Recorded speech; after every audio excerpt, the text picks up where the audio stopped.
Ryan Fleming here, RatG TV, and I'm proud to be bringing you our first show under the new production company, Zeus 10 Productions. And for our inaugural show, we have got writer, director, actor, and owner of Bleak December, Anthony DP Mann. Anthony, how's it going, brother? Hey Ryan, I'm great, man. This is fantastic. I'm very happy to be on the show, and it sounds like we've got a lot in common and a lot to talk about. So this is a good time. This is a good time to hang out. I mean, what better to do in self-isolation than to do this sort of thing? This is great. This is great. Technology is amazing. And what I'm loving about this is, with this quarantine, like as if the 2000s haven't already been, the century of the geeks. Yeah. This quarantine has really solidified it for the truly introverted geeks and nerds out there as well. Everybody's connected through technology now, and we can spout off as much as we want about all of our little fandoms. Well, I've been practicing social distancing my entire life. So I mean, this is just, this is just Monday for me. It's not quarantine. It's not Right. It's Monday. I'm chilling at home watching movies and chatting with friends. This is great. So Anthony, for our folks at home that don't know very much about you, give them a background into you and about, let's give them your origin story, if you will. Sure, absolutely. Well, I was bitten by a radioactive centipede. Oh, wait, no, that's a different story. Can't talk about that. Okay, well, I'm a ham. It all comes down to it. I think in the 2 minutes we've been doing this, I think your audience already knows that I'm a ham. I'm an actor primarily. I'm a storyteller. I look at it as a storyteller.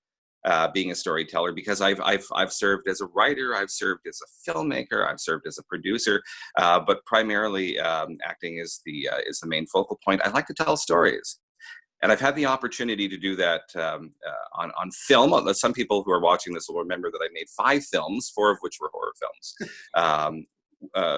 We did a Sherlock Holmes and the Shadow Watchers, Terror of Dracula, which I'm proud of. It was like an authentic retelling of Dracula. It was my dream project, and that was our first. That put us on the map because it got us into Fangoria and it got us into the convention circuit. And then I did a haunted house film called Ghost Keepers.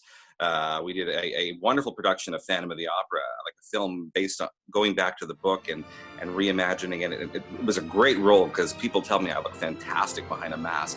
And then changed gears and made a musical film version of A Christmas Carol, set in Canada, and we actually filmed part of it up in your area, in Niagara-on-the-Lake. We shot with Colin Baker from Doctor Who. He played our Charles Dickens in the film, so there's a bit of a Niagara connection to that film.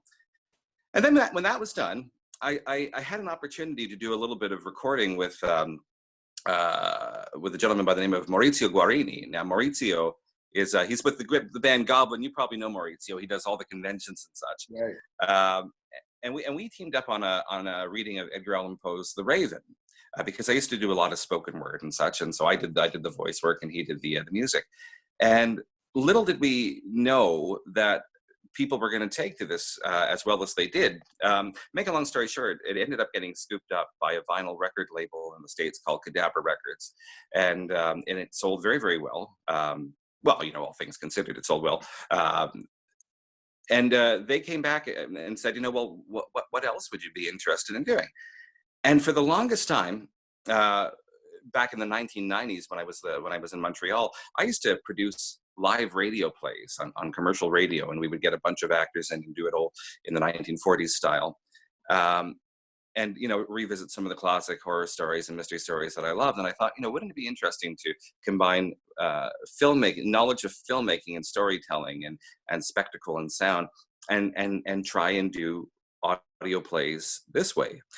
So the first one but the idea was I wanted to make sure that we had somebody interesting in each of these plays if we did them. So anyway, the first one out of the gate was an adaptation of Dracula starring the Candyman himself, Tony Todd, as Dracula. Right. And boom, that was it. So I founded a little company called Bleak December, and that's what we do. We produce full cast audio plays with some of the most interesting people out there. Like I'm a geek. I'm a Doctor Who fan, so I've worked with a few of the original Doctor Who's. Yeah.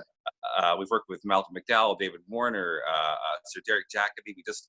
we're just about to release a brand new adaptation of The Wicker Man, one of my favorite movies of all time, Right. starring Brian Blessed from Flash Gordon, and I get to act alongside all these wonderful people. So that's my background. You know, we do this, and I also do a fair amount of work voicing short stories for vinyl with Cadabra as well, like Edgar Allan Poe stories and all of that. So audio has been great. I guess you know, film was okay. It was indie film is an interesting thing. All of our films are out there, and they're all in wide distribution, which means absolutely nothing. It turns out to the bank account. But you know, the audio work's been good, and yeah, I'm sure there's a couple of titles you'd like to chat about. Well, yeah, there's a lot of things I want to, like, because there's a lot to cover and go over there. First, I kind of want to go back to something you touched on earlier. You wore many hats in your kind of journey to getting to where you are now, you know, writing, producing, directing, acting.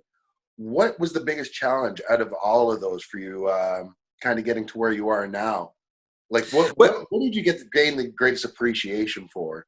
When I was doing film, I mean, acting will always be the most important thing, you know, again, ham. But being able to find a way to tell that story through direction was always very interesting as well. But I would say my favorite thing of all, Ryan, my favorite thing of all is the voice acting. And I'll tell you why, for a couple of reasons. With our films, we always saw the same type of review, which was, you know, considering the budget they had, they did a great job.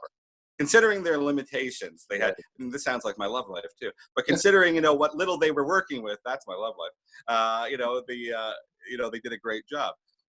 So with audio though, I mean, there's no boundary. It's limitless, right? And so you're only confined by, your skill as a mixer, because it's the theater of the imagination. And with audio, you can get like right here, very, very, very close with the microphone, and get very intimate, you know, with your audience, which I love as well. So that for me is the greatest joy, because we're no longer, you know, being limited by our restrictions, and you know, you're able to get right into the listener's head and ear as a voice actor. And you know, subsequently, our work speaks for itself, and that's why we've been able to attract these great people to be involved in these audio plays. So.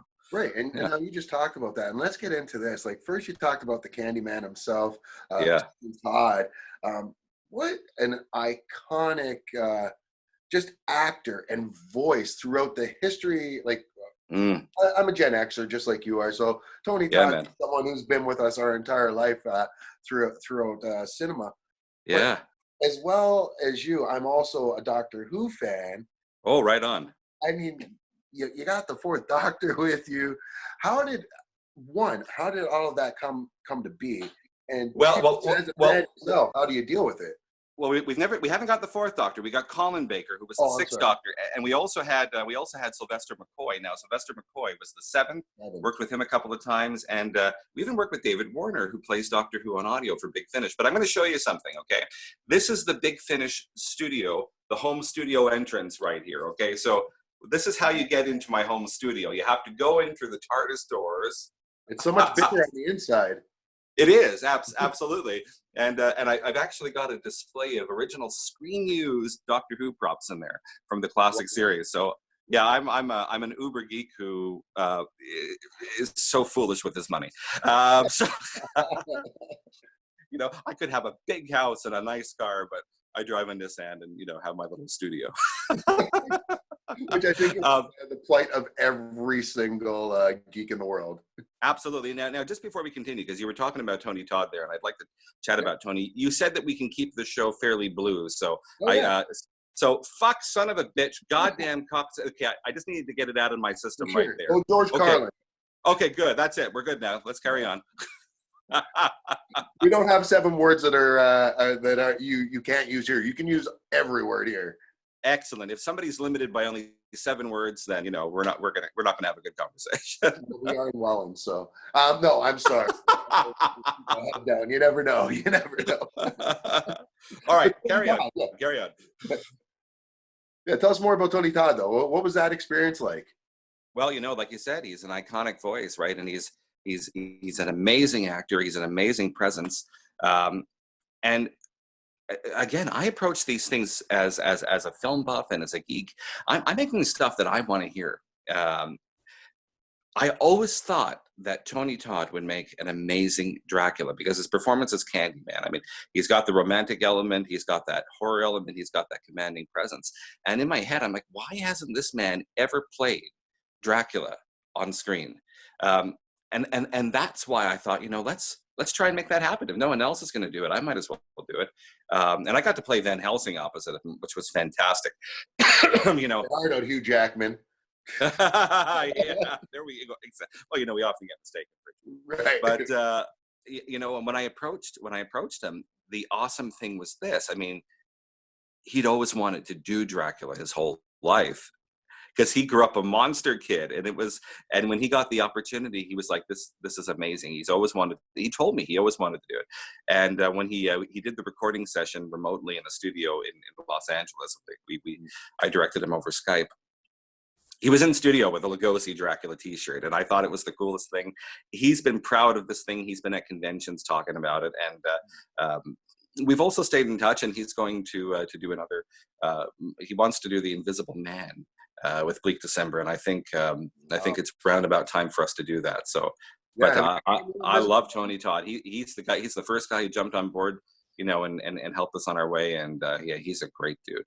Yeah, and he sounds like a really good guy, and we see him at all the conventions around here in Niagara because he does the Frightmare in the Falls and the Niagara Falls Comic Con, and I believe Hamilton quite a bit. So he seems to have quite a lot of love for Canada. At least this. He does. Yeah, he does. And next time he's appearing in that neck of the woods, I hope I can get there and shake his hand in person. I have met him before at a party years ago, and again, he's just a lovely presence and commanding, right? So I'm proud of that audio production. Now we talk about Tony Todd. Mm. Now we geeked out a bit. We kind of touched on all the different doctors you had there. Now you as a big Whovian, yeah. how was that for you? Like even if did you get to meet the doctors? Did you just talk over the phone? No, I've actually met them both, and you know what? The geek that I am, when I was over in the UK in 2009, I caught wind of a Doctor Who convention that Tom Baker was at, and I did meet Tom Baker at a convention. I hopped on a train, traveled across that country to meet Tom Baker. So Colin Baker. Interesting. I do the occasional convention now, but I used to, when I was doing the horror films, I was a frequent guest at certain events because I'm incredibly cheap. So I had the opportunity of appearing at a convention and introduced myself, and again, I grew up with him, right? And we hit it off. And I kind of pitched him right there, Audacity. I said, I'm making this little Christmas Carol movie in Canada, and maybe we could convince you for a very, very embarrassing and paltry sum of money to donate your voice to narrate as our Charles Dickens. And he agreed to, and it was lovely. And he sent that dialogue through. And lo and behold, a few months later, he gets booked at Niagara Falls Comic Con, right, as a guest. And so I reached back out and I said, "Hi, Colin. Listen, as you're going to be in Canada, and you might have a few days of downtime," because he had mentioned that he would. I said, maybe we can find him films in person. So we did. We actually went to Niagara Falls and picked him up at his hotel, and went to a spot in Niagara on the Lake to shoot his sequences as Charles Dickens. So we actually had him in vision, in camera, which was amazing. And we've stayed in touch since, which is wonderful. I'll exchange the occasional email with him, and then we brought him back to work with Bleak December to do the Canterville Ghost as an audio play, and he's a marvelous actor. He didn't get a lot of time on screen as Doctor Who, but he's a marvelelse actor. And same with Sylvester McCoy. Sylvester McCoy is fun doctor. The first Matt Smith, I always say. Well, no, I can't say that would be the fourth. Like the fourth Doctor was definitely the first. Like Tom Baker. I would say that I would say Tom Baker was the first Tenant. You know, I think he kind of, you know, Yeah, I think he's 10. You know, but yeah, I can see Sylvester that. McCoy, you're right. He's got that zany, off the wall quality. Yeah, he's But I'll 11 tell or you, 13. yes, oh, absolutely.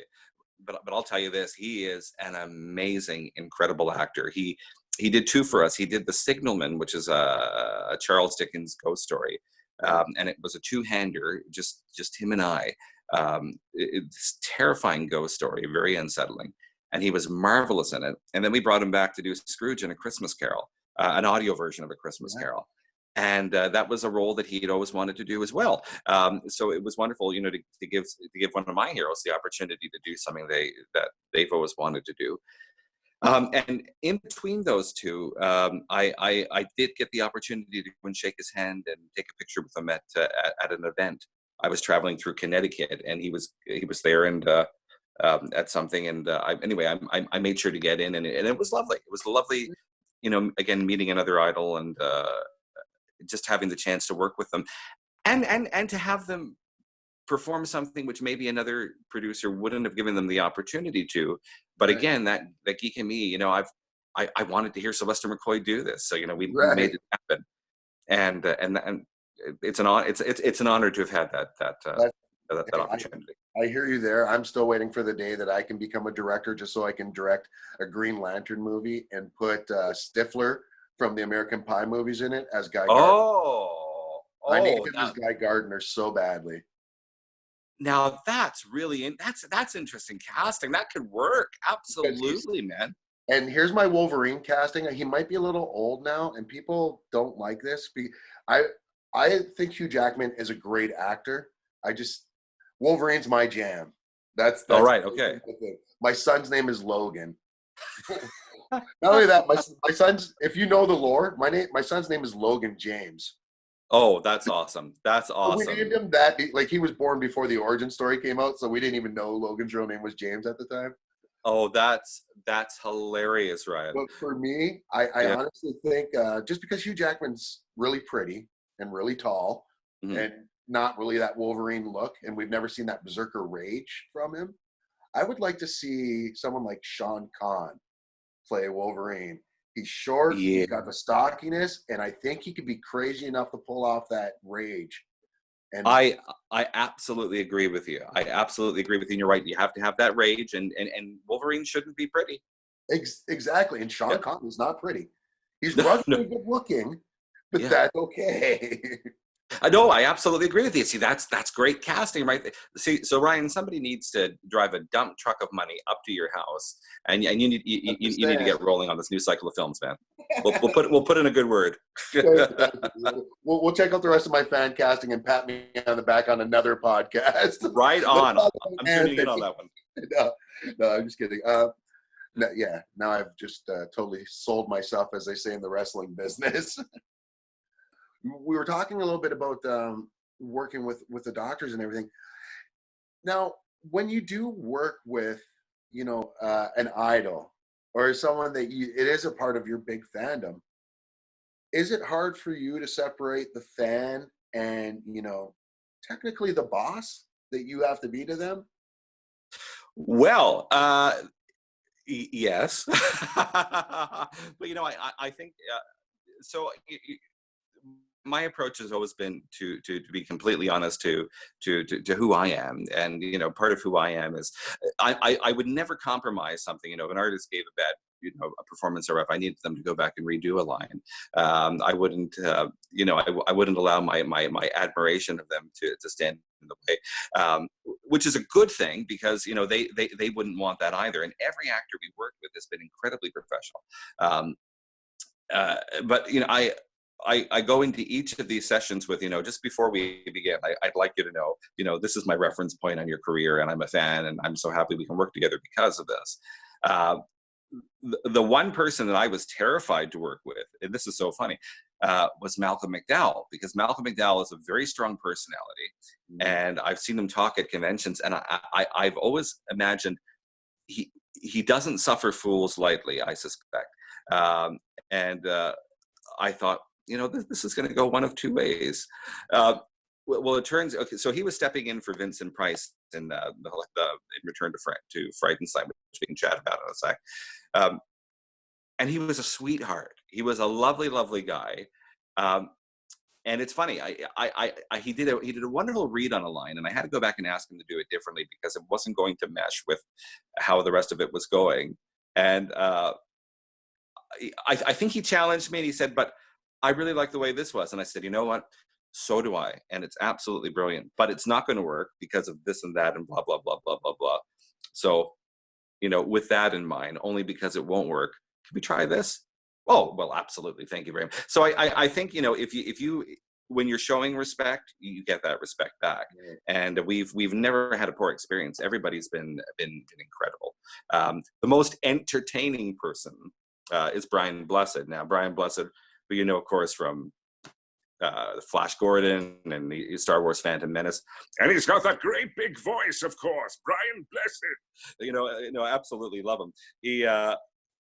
He had me in stitches for an hour, just with stories, and we'd get a few lines in, and there'd be an anecdote, and it would be so blue. Everything would be fuck this and cunt that, and it was just because he's British, of course, right? And it was just it was marvelous. It was marvelous. What I like about the British actors is that for them, it's a job. They're all jobbing actors. And yes, there's fame and there's celebrity and such, but it seems to be very, very different in the English system, especially when you're working with people who do a lot of stage as well and who have been in the industry for 50 years. And they're very down to earth, and it's always been a delight to work with them. Now, you talked about working with Malcolm, and he's taken over for the legendary Vincent Price. Hilarious House of Frightenstein, the revival here. Let's talk a little bit about that, about him stepping into those shoes, and let's talk about this revival, because this is something we've had Mitch Markowitz on RatG TV a few times, and this is something he's been championing for years to get going. Finally, it's back. Fans have wanted this. What was the final thing that pushed us over the edge to get the ball rolling? Sure. Well, this has come about in a couple of different ways, because there's a couple of different revivals. So ours is the audio drama, of course, Return to Frightenstein, which is the first one out of the gate. And Mitch, I'm glad you know Mitch, because Mitch is a dear friend of mine, and we get together and we chat all the time. We're always exchanging jokes and such, and he's actually I would say he's one of my dearest friends in this world. So I had met him on the convention circuit several years ago, and we had become very, very friendly. We were both guests at something. And then in London Comic Con a couple of years ago, I was invited to host a panel with Mitch, because the organizers knew me, and they knew that I loved Frightenstein and that I knew him a little bit. And they said, can you host a panel? And so essentially we sat up there in front of an audience and geeked out on Frightenstein for an hour and change. And it was wonderful. And when it was done, Mitch said to me, he said, we should do this more often. I said, well, I've got this little audio production company, and I grew up with this show. It's been such a huge part of me. My first introduction to many of the classic movie monsters was through the hilarious House of Frightenstein. I said, you should let me do a brand new audio play, and never thinking in a million years that he'd agree to license it. But lo and behold, it kind of set the gears turning in his mind. He's a very, very shrewd man, very smart man, Mitch, and he saw the potential. We just hit it off very well. And anyway, to make a long story short, after a couple of months, we were able to come to an agreement, and he licensed Frightenstein to me. So what we have, or what we initiated, was the very, very first new material from the hilarious House of Frightenstein in 48 years, right? So over the course of several months, I wrote a script, and Mitch contributed to it. We went back and forth. He's got some great. He's a very, very keen editor, and had some humor which he injected into it as well. And we came up with a fantastic script that is not. I wouldn't call it a revival. There is a TV reboot that's currently in pre-production and such. But ours is not a reboot per se, so much as a continuation of the original that we love. And as we got closer to production, First of all, there was never any question that Mitch was coming back as Super Hippie. You know, he's the last man standing from the hilarious House of Frightenstein, and he needed to be in this, and he's a hoot. I was able to sell him. I had to prove to him that I could do it, but I was able to sell him on me doing many of the voices that Billy Van did. Of course, including the Count, and the Count is my very favorite character of all time to play. I love. You got to do it with the hands. Right. So I did the Count. I did the librarian, of course. Yes, the librarian. The Oracle. I also played the Oracle in this. And Dr. Petvet, of course. Dr. Petvet is one of the characters I play as well. And a couple of other smaller characters. And we had a full cast of wonderful voice actors doing the other roles, like Steve Spencer, a great Kingstonian actor as Igor, and Dave Hudson as Harvey Wallbanger. Nick Ewan was our Wolfman. Anne-Marie Bergman. I have to mention these people; they're wonderful. She was Griselda, and we chose to get a woman to play Griselda versus a man in drag, just because it really worked. And then it came down to, well, host the son of a gun. Oh, sorry. Who's going to host this son of a bitch? I forgot what show I'm on here. So that's right. And in my mind, I had heard the voice of Malcolm McDowell, and I thought, could we? So I reached out, and Ryan, this is where serendipity plays its part. I had no idea that Malcolm McDowell was dear friends with Vincent Price up until Vincent's passing in '93, and he agreed to do it as a tribute to his friend. In fact, we even have a press clip from Malcolm saying, Vinny, this one's for you. Wow. And he was amazing. He was just a lovely guy to work with. He had some stories about Vincent, and he's perfect on the album. And I'm proud of this. I mean, I've done a lot of things, but Return to Frightenstein, being the first official Frightenstein out of the gate in almost half a century, getting a chance to play those characters, getting it out on CD, getting it into Sunrise Records, getting it out with on vinyl next year, or later this year, it's coming out on vinyl, has been wonderful. And Mitch and I are going to do more. We're going to do more of these audio Frightensteins, I hope. Well, so that way. Yeah, go ahead. Any chance of you now crossing over into their other revivals that are coming out? Well, from your mouth to God's ears, as they say. But no, they've actually got their cast worked out, and I've been privy to a little bit of inside, and the company Headspinner Productions.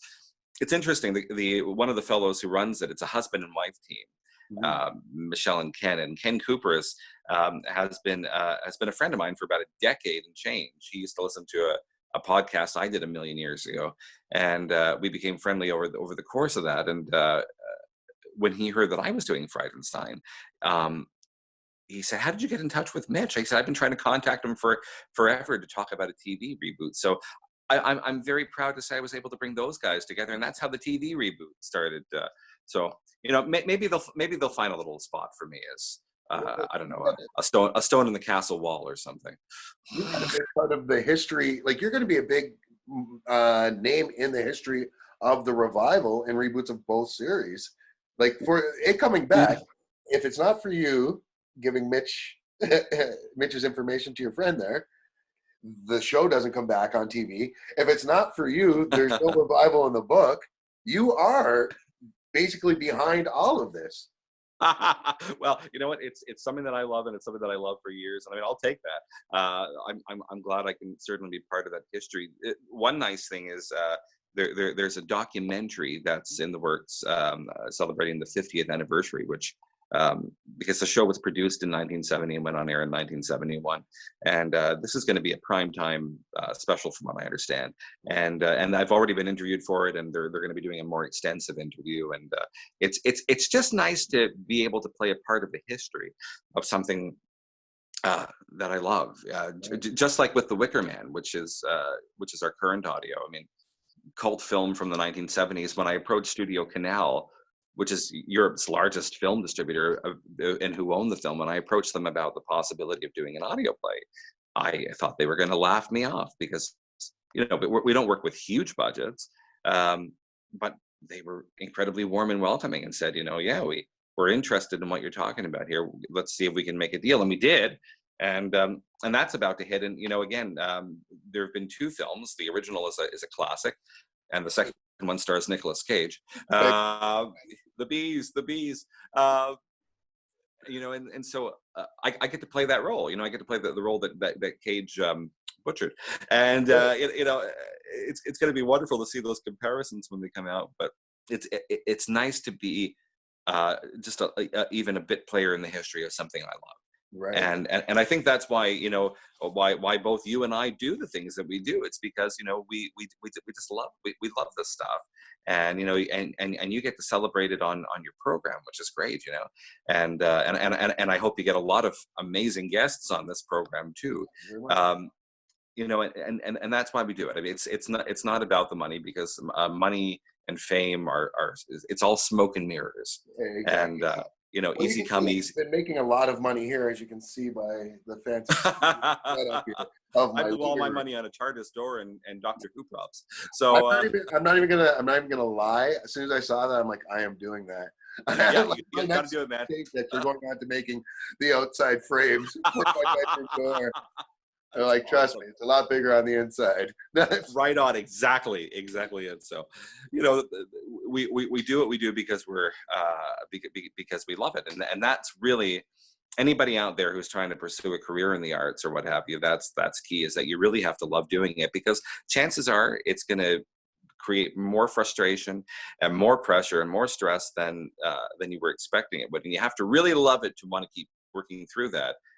And chances are you're never really going to live off of it, especially in 2020, especially in Canada. But although some people can eke out a living for sure, but as long as you love it, that passion transfers through, and doors do open. You do get better at your craft, and you do attract people who recognize that, who can up your ante as well. Now, you spoke a little bit about here in Canada and just, working for the love of it. Now, when you do work for the money of it, however, and that is something that you do, when you're in this industry and the world is in quarantine right now, mm-hmm. like how are you coping? Are you able, like, what words of advice, I guess, is what I'm asking, would you give to people out there that are in the industry or looking to get into the industry during a time of quarantine? Well, I do have a second career that I really I never really speak about because it's incredibly boring. But it was one of those things that I wanted to make sure as I pursued this, and I do pursue it as a professional, but I wanted to make sure that I wasn't worried about where the next rent check payment was coming from, or where the next meal was coming from, or what have you. So for want of a better term, I made sure to cover my ass that way, and I've got wonderful flexibility in that second career to be able to build everything that I do outside of it around, so that I'm only doing the projects that I really want to do, and I do turn things down. I've had offers from other areas, and it's just it hasn't work that hasn't appealed to me. That a few dollars in my pocket, but I'd rather sort of do the stuff that I really enjoy and feel a passion for. I've enjoyed the quarantine to some degree, because it's helped me turn around the Wicker Man faster than I would have. But I got to be honest, when you're forced just to kind of retreat into your own environs, it's really inspired those creative juices, and so I've got new Machiavellian plans that are that are forming, and I've been writing a ton of music and working on scripts and also kicking back and just revisiting films that I love, and I think that it's nice sometimes to hit that recharge. As far as getting through this, let your creativity listen to that voice, let that voice lead you. Some people are afraid to give in to that creative voice. I've got a lot of friends who are incredibly talented, who are too skittish, or they just lack that audacity to sort of carry over and pursue their talents. And it's a shame, because they have so much to offer. And I think the most important message is, and this is a perfect opportunity, Ryan, to give into it. Yeah, give into that voice. Give into that voice. see where your creativity leads you. Explore it all, do it all. You know, because we've got one go round here. You know, not that Exactly. I ever plan, not that I plan on dying, but you know, ever. But you know, we've got one go round. We got to make the most of it. And I think the worst thing in the world, or the saddest thing, is for an artist who, now whether you succeed or not is a different story. Um, but as long as you tried, right? As long as you tried, and I think you know, there's less of a stigma now about people pursuing a career in the arts than there was a couple of decades ago. I remember being in school and having teachers trying to dissuade me from pursuing. You know, you'll never make any money at it, and I guess they were right. No, that's not true. We've made some money, but you know, yeah, but you know, saying, you know, what, don't do this. You know, go and be an engineer, or go and be you know, go and be a technician, or you know, which again might have been fantastic advice, Right. but you know, I decided to you know, to pursue a certain path, and I'm very happy I did. I am very happy I did. So I listen to my creative voice, and I think other people should do the same, especially in quarantine. Now, Yeah. if you hear other voices while you're alone in quarantine, you know, I maybe, was waiing to make that joke. oh yeah, yeah, you know, maybe kick back, smoke a little reefer, just, you know, kind of get yourself out of that place. Don't kill the family, and you know, you'll be fine. Exactly. I do love that, and it's the meme that's going around that 2 years ago weed was illegal and now it's an essential service. Wasn't it always? My house it was. In my house it was. Just saying. Yeah, it's true. No, so this is great. So when can people look forward to the Wicker Man being released? Very, very soon, actually. Just last night, and if you see the bags under my eyes, I listened to the score. We have a house composer, and he's also one of my best friends in the world, and he lives a block away from me, which is great. Brent Holland. This guy used to work in the television industry, and he was a production technician as well. Like, he worked Michael Jackson, lights for Bon Jovi, like, you know, really fantastic career. But he's also a broadcaster. He's done a show called Night Fright and the Brent Holland Show for ages. Fascinating guy. And anyway, but he's this amazing composer who, I guess he's semi-retired. I don't know. I think he just kind of, you know, the industry kind of changed. He's one of the most talented people that I've ever that I've ever worked with. This is a guy who should be working in Hollywood. I mean, he's John Williams, he's Jerry Goldsmith, and one of the reasons why all of our audio plays do as well as they do, and people enjoy them as much as they do, is because they have these fantastic original scores. And so, you know, I mean, I'm so happy to be working with Brent on these. And last night he delivered the score for the Wicker Man, and we, you know, I was up listening to it fairly late, and it's amazing. It's incredible. It's, you know, it's. Do you get chills like when you're going through the edits? Absolutely, Yeah. absolutely, because, you know, it tells the story in a different way, and I believe a score. What I love about his scores, and you know, it's funny. I hated vinyl for years and years and years until I got my first royalty check. Then I love vinyl, man. So anyway, but I become one of those vinyl junkies, right? So I've been really getting into soundtracks, and a good soundtrack will tell the story of the film.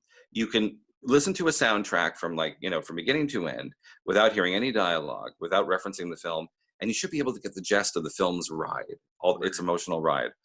So that's what he does with his scores. And anyway, I heard that last night. We're mixing it this week into the audio, so it's going off to our publishers. Everything we do is put out through Brilliance Audio, which is an Amazon company. They're a huge audiobook company. So it goes out on Audible, all the streaming sites, on CD, etc., bookshops, Amazon. And then everything we do also goes out on vinyl with Cadabra Records out of Syracuse, New York. And I mean, these guys, the guy who runs it, Jonathan Dennis, and we became very good friends on that Raven single hit, and both of our companies have kind of grown hand in hand. We've been partners through, you know, from afar, and they do like these beautiful vinyl releases of everything, like collector, you know, with gorgeous artwork and thick vinyl, and it's, you know, it's, I gotta say, I'm proud to see our shit out there like this. Yeah. You know, it's pretty awesome. So the Wicker Man will be out through those folks. hopefully in the next 3 to 4 months. It takes a little bit of time to turn it around, but everything's getting delivered this week. So And I love yeah, that. and actually another guy I should mention. Sorry, we have Brian Blessed in the Wicker Man, but we have another guest star too, who's a great chap. Lawrence R. Harvey from the Human Centipede movies. He played Martin in the Human Centipede 2. He was the star of that movie, and I don't know if you've seen Human Centipede 2. No, I saw like the trailer for the first one. Oh yeah, my co-host on RatG TV, he's our horror movie expert. He's watched all 3 of them. awesome. Well, then he'll know who Lawrence Harvey is. And Lawrence is he's a great guy. He's a geek. He's a vinyl lover. He also is a reader for Cadabra, and we've become very friendly. And I didn't know until a few months back that he was this Wicker Man nut. So he joined the cast too, and I'm so happy to have him in it. He's great as McGregor the innkeeper. So anyway, I'm really excited about the fan. You should check this out. It's extraordinary. It's up to our ante. And I love that you've got the poster of the original Wicker Man behind you in the shot as well. You see, I'll show you what I've got on the wall here, because again, this is where geekdom gets crazy. Not only do I have a Belgian one sheet, so that's a Belgian one sheet poster. Oh, wow. I've also got a piece of the original Wicker Man right there. That's an actual piece of the Wicker Man that was from the 1973 film, sourced from the site. Yeah, wow. And I've got the Hand of Glory painting. Yeah, I saw that. Which is pretty sinister there. Hand of Glory. That's by Steve Garrow, he's a Canadian artist. So this is why I live alone and no one likes me. So would you say, so if you had to break it down then, is to just one, if you're on an island and you can only have one genre, is it horror or is it sci-fi? Oh, it's horror. It's horror all the way. And crossover. What's your favorite movie, Ryan? My all-time favorite movie? What's your all-time favorite movie? I'd love to know this. It's hard because like my favorite to watch or what I deem as the greatest movie ever made. Like the greatest your favorite to watch, although I'm curious as to what you think the greatest movie ever made was too. My favorite movie to watch changes from time to time. Some days it's True Romance. Oh yeah. Yeah. Other days, geez, I don't know, anything that'll make me cry, and I'm a crier, so that's a lot. There's a lot of shit like that. I'm an action movie guy though. Like I'm a Lethal Weapon diehard, you know. But I went to school. I went to Humber for theater as well, so I'm a thespian at heart. So I love acting. Awesome. So I'm not a fan of I like comedy, but I'm not a fan of like over the top Will Ferrell, Jim Carrey. Same here. I'm very much more of a subtle comedy fan. I enjoy Woody. I love Woody Allen films, actually. I mean, I'm a huge Woody Allen fan, which isn't the most en vogue thing to say in 2020, but I'm a fan per se. Sorry, I was going dry there. No, that's all right. I have to do the same as well. I just didn't want to give free advertising. Hey, good man. Okay, so what do you think? So what do you think the greatest movie or the best film of all time? I think the best. I have 2 that are on my top list of the best cinematic and the best written and acted all around. All right. And this last one I just added, and that is Tom Cruise and The Last Samurai. Not a huge Tom Cruise fan, but that movie is one of the most beautifully shot movies, one of the most well-written movies I've ever seen, and just the acting, like Ken Watanabe in that movie. I mean, yeah. Like I said, I'm a crier, but oh my God, just his performance, watching him it's mind-blowing. And then to me, the greatest movie that's ever been made, I don't go with Citizen Kane like everybody else does, but to me, there's never been a better movie than Shawshank. Oh man, yeah. It's interesting. The Last Samurai I saw years ago, and I remember thinking at the time, this movie is considerably better than people have given it credit for. Yeah, no, it was a hugely underrated movie. And Shawshank, of course, is a classic. Yeah. All right, man. Okay, those. Well, I read the novellas too, though. So I read Rita Hayworth and the Shawshank Redemptions growing up. Right. Like the Stephen King novellas. Right. So I had the thing that blew me away watching those the first time was actually dealing with Morgan Freeman. Like the first time, I'm like, how is like, and I'm a black guy myself, but how is a black guy playing a short little Irish dude? And like that, and like his name is Red for a reason. That's right. But you know, I mean that's history, because that just revitalized his career. And I mean, talk about a presence on film, and a man who has the ability to control you with his voice. You know, he'll take you on that full ride. He'll make you laugh. He'll make you cry. He's marvelous. I forgot about him being a small Irish dude within the first scene. Oh, that's awesome. How good he is. Like it totally just that is the role. I can't even imagine it any other way now. He could sell me on being a small Irish woman. He's the guy, right? He's the guy. It's Morgan Freeman, then everybody else. I agree. Yeah. Well, everyone always says when I die, I want Morgan Freeman to read my eulogy, and I'm more like, well, that'd be cool and all, but I'm pretty sure Samuel Jackson's more apt. He's more correct for mine. There's more motherfuckers needed for my eulogy than it. That I'd love to see. Not necessarily your impending death, but yeah, I'd love to see Sam Jackson do a eulogy. That's awesome. That is awesome. All right, so here I'm gonna throw your question right back at you. So what are your opinion? What is your favorite movie of all time, and what is the greatest movie of all time? My favorite movie of all time, and I'll walk over to the poster, is 1980 Canadian-American co-production called The Changeling.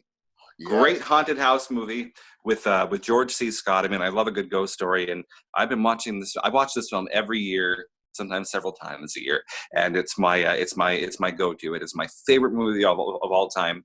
Storytelling's perfect. The score is perfect. George C. Scott delivers a masterclass in acting in this film, which you'll appreciate as a fellow thespian. Right. And as far as the greatest movie of all time, I'm a huge fan of Metropolis.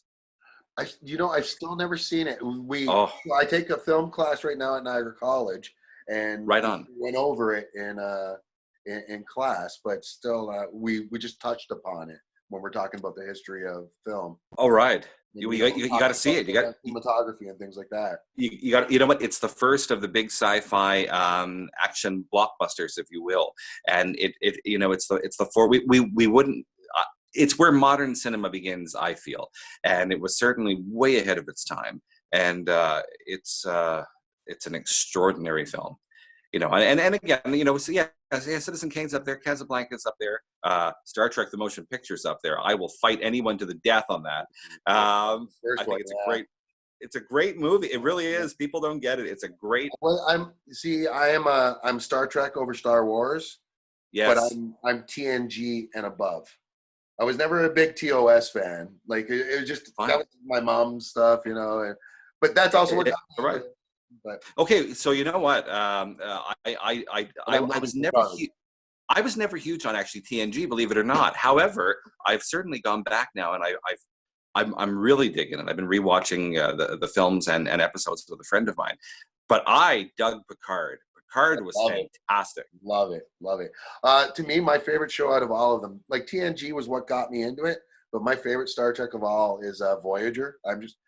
I don't know if it's because I was raised by a single mom, so I kind of dig the female captain and, Janeway, yeah. Character. And then you also had the engineer, like B'Elanna Torres was. Yes.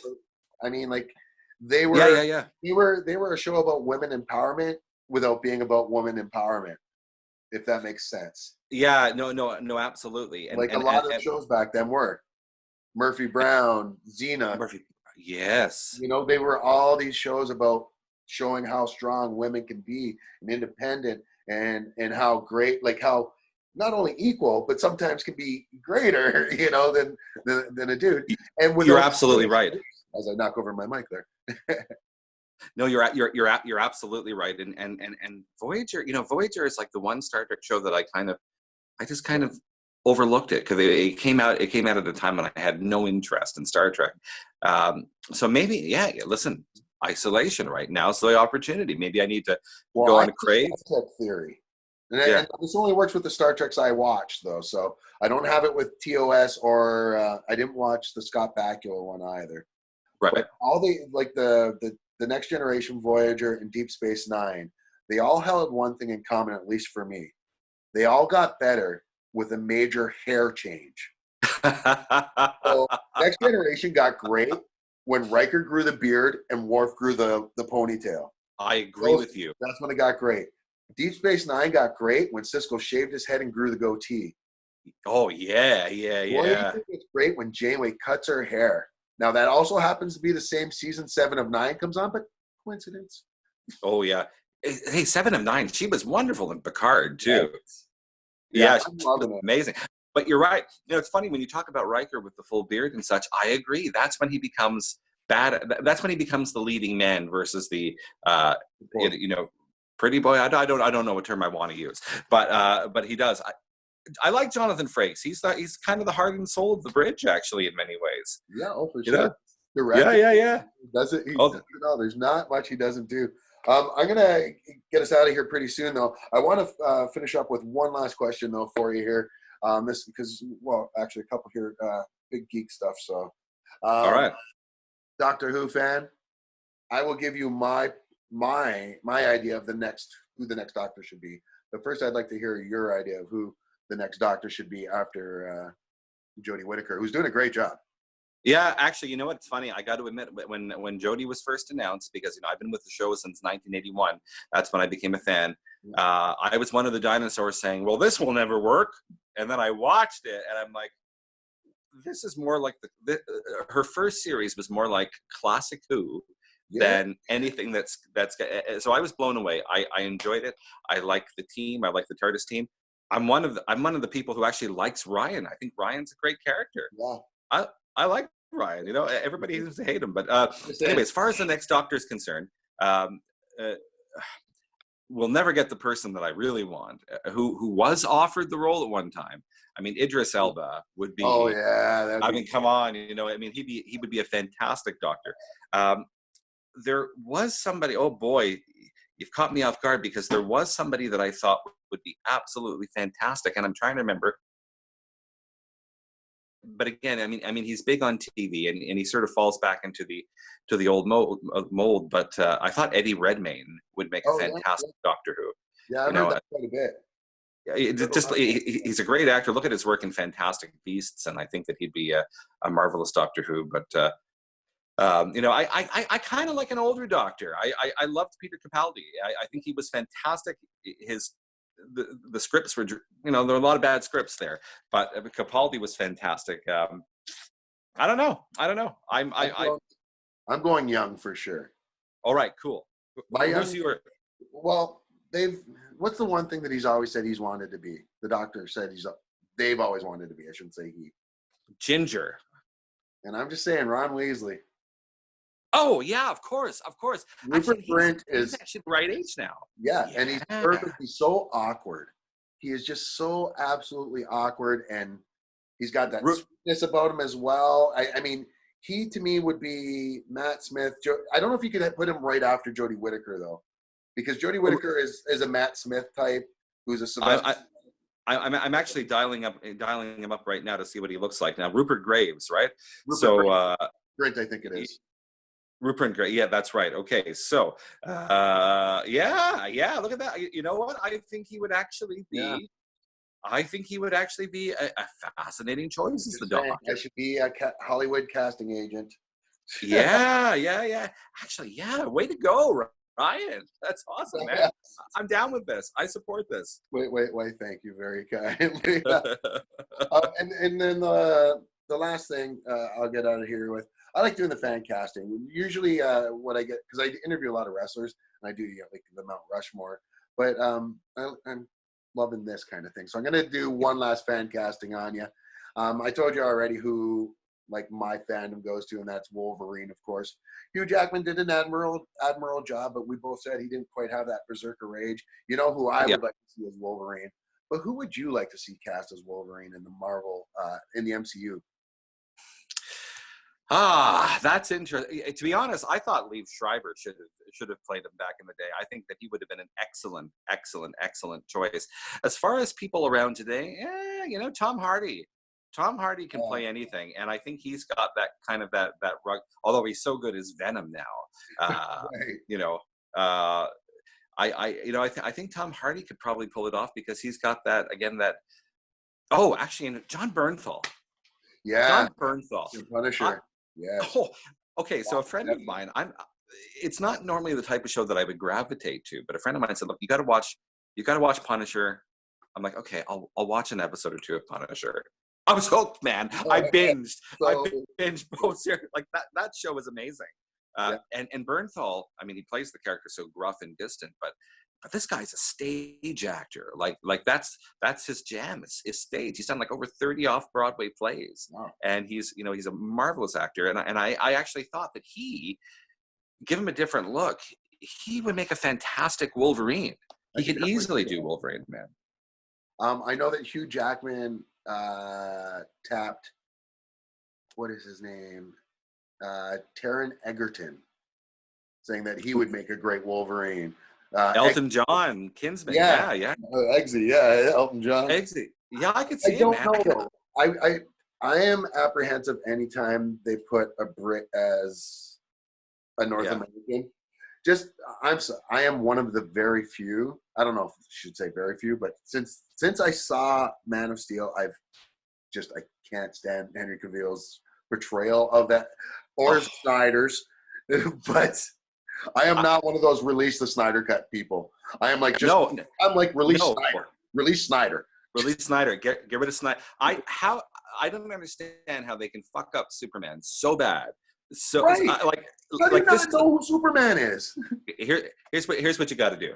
You got to do a Superman film that's set in the 1940s and do it along the style of one of the old Fleischer cartoons, and give us a Batman, like a film noir Batman that's set during that period. Although I'm hopeful about the new movie, I'm holding out hope for it.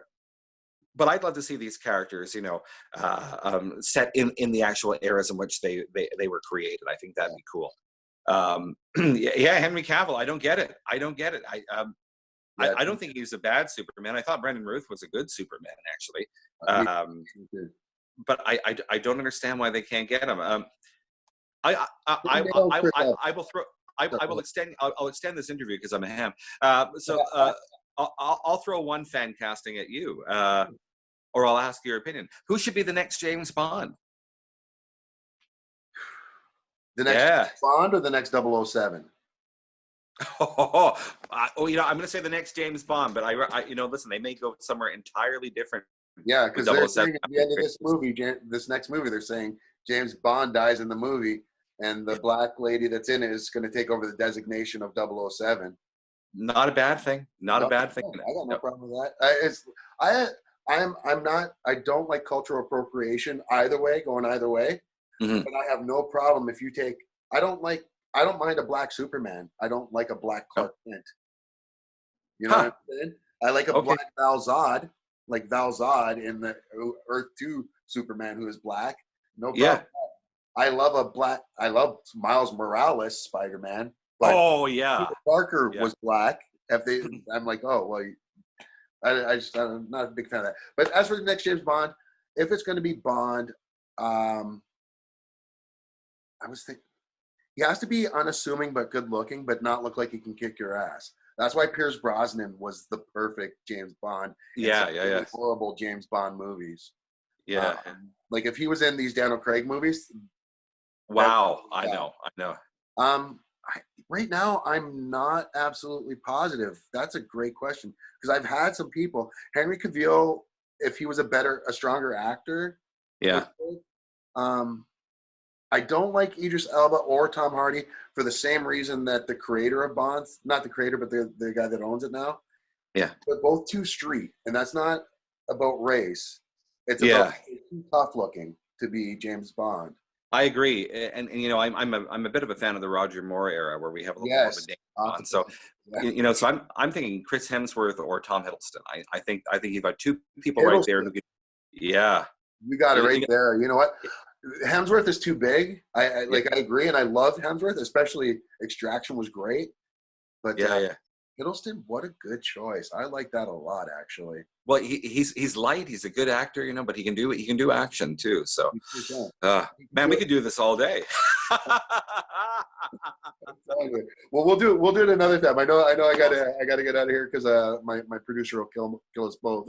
But anytime you want to do this again, I'd be more than happy to, Anthony. This has been a great time. But Anthony DP Mann, I want everybody to be on the lookout, of course, for Bleak December Inc. We got Wicker Man coming soon. Lots of other audio tales out there. Tell the folks at home how they can find you online. Yeah, you know what? We do keep the Facebook page fairly active. So just look me up on Facebook, Anthony DP Mann. We use it for professional purposes, as for the most part, and the occasional rant. And of course, the website is bleakdecember.com. That's all one word, bleakdecember.com. And if I don't respond, I've got somebody who helps out who does. So we do try and answer all queries, and if you're looking for someone, we can get you point you on the right way. But something's always happening, always interesting things happening, and it's always interesting to meet people like yourself, Ryan. Meeting a new friend, over the internet here, and great success with this program. You're a fantastic interviewer, and I hope this is really big for you. But thank you. I do appreciate that. And to you as well, you're doing a great job here and bringing back a cult classic. And like I said, your name should be cemented on the stone when it comes to history of the revival of the hilarious House of Frightenstein, both on audio and TV. Again, Anthony DP Mann, thank you so much for being with us. Ryan Fleming here with Anthony, and it's been your first edition of Zeus 10 Productions. Wow. First of many.